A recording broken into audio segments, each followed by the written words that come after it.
लेकरू एका श्रीमंत घराण्यात एक सुंदर मुलगी जन्माला आली. तिचे नाव होते पटाचार्य. ती खूप लाडात वाढली होती, पण एके दिवशी तिला घरातील एका नोकरावर प्रेम झाले. तिच्या आई वडिलांना हे मान्य नव्हते, म्हणून पटाचार्याने त्या नोकरासोबत घर सोडले आणि दोघे दूर गावात जाऊन त्यांनी लग्न केले. काही वर्षांनी त्यांना 2 मुले झाली. घरामध्ये खूप गरीब होती, पण त्या कुटुंबासोबत ती आनंदात होती. एके दिवशी ती आई वडिलांना भेटण्यासाठी निघाली. रस्त्यात मोठे वादळ आले.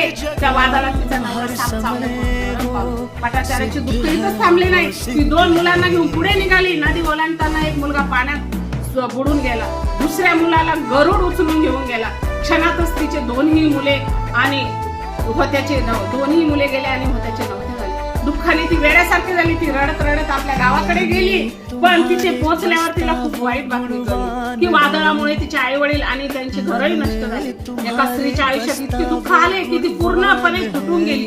ती वेड्यासारख्या रस्त्यात फिरत होती. तेव्हा तिची भेट गौतम बुद्धाशी झाली. बुद्धाने तिला शांतपणे धम्माचा उपदेश केला. ते म्हणाले, या जगात सर्व काही नश्वर आहे. जन्म झाला आहे तर मृत्यूही निश्चित आहे. हे शब्द ऐकताच पटाचार्याच्या मनामध्ये बुद्धाच्या प्रति प्रज्ञा निर्माण झाली आणि तिने संघात भिक्षुनीची दीक्षा घेतली. पुढे ती महान भिक्षुनी झाली आणि पटाचार्य थेरी म्हणून प्रसिद्ध झाले. बुद्धाने संघाला उद्देशून सांगितले की जीवनात दुःख येते, पण त्यातून ज्ञानही मिळते. जगातील सर्व गोष्टी नश्वर आहेत. बुद्धाचा धम्म माणसाला दुःखातून मुक्त होण्याचा मार्ग दाखवतो. संकटातूनही धैर्य आणि समज ठेवली तर जीवन बदलू शकते.